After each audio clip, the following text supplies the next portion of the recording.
Little overview on where I'm at with my stool project. So these legs have been sitting out for quite some time, about 2 weeks since I've actually worked on them at all.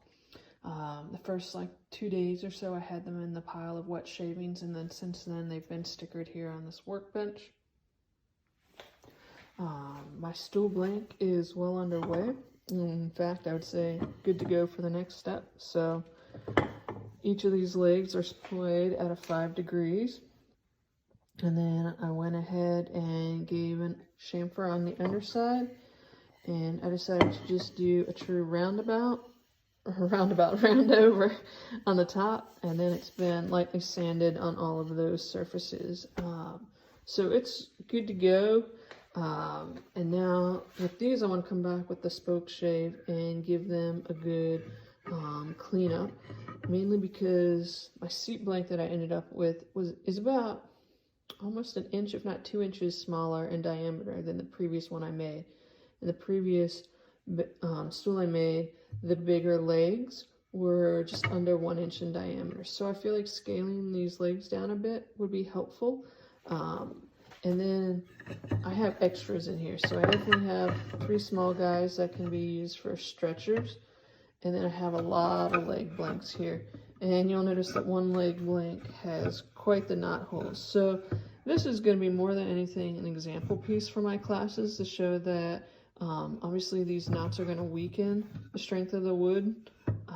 But also there will come a time, I have no doubt, that I will make a stool that will be purely for decorative and just be a plant stand, and that is a perfectly great time to show off some knot holes. So that's sort of where I'm gearing up to. And of course I have an extra, so discarding that one, I have 4 legs and I plan to just use 3 of them, and then I just need 2 stretchers, so I'll have an extra one as well in case anything goes not as planned.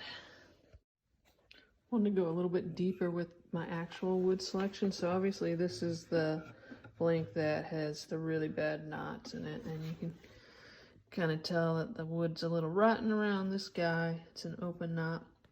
I do have 2 of my other leg blanks that actually have knots in them. They're much tighter, and so we've got this guy here, and on the reverse side you can see that little knot there, so as well as a second one there. So not perfect. And then this guy, you can just see the closing up of the grain, and you get a little bit there. I think I have more than enough diameter that I'm going to move these down to that I feel secure, and also knowing that this is a smaller stool, so I'm not going to make it as weighted.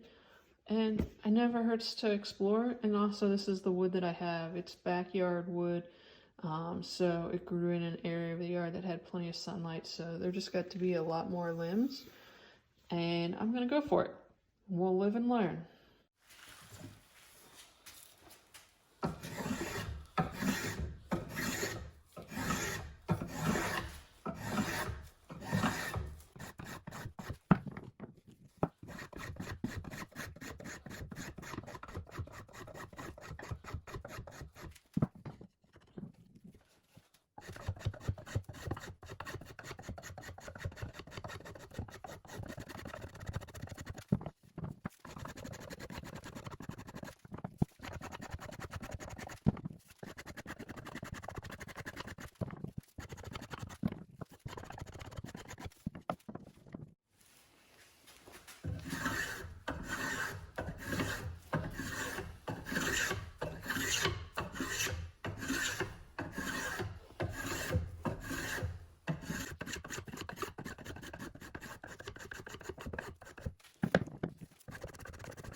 I've been working these legs for a little bit.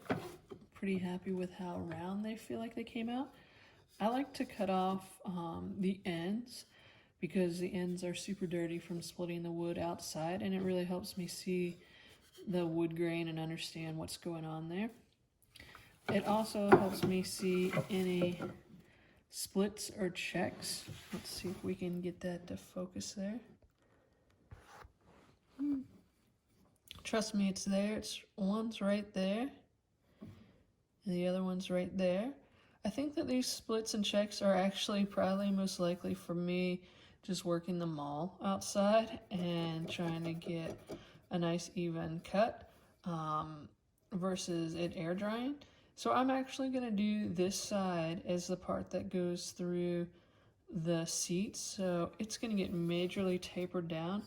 And my hope is that basically this whole bit right here will come off in the tapering process. And then I tend to make this joint a little proud to go through the seat. And so a bit of this will also just get, you know, I'm imagining at least a 1/4 inch of it's just going to be gone. So I'm going to start tapering this, see if my plan works out. The worst case scenario is that my seat just gets a little shorter, or my stool gets a little shorter to work with what I've actually got here.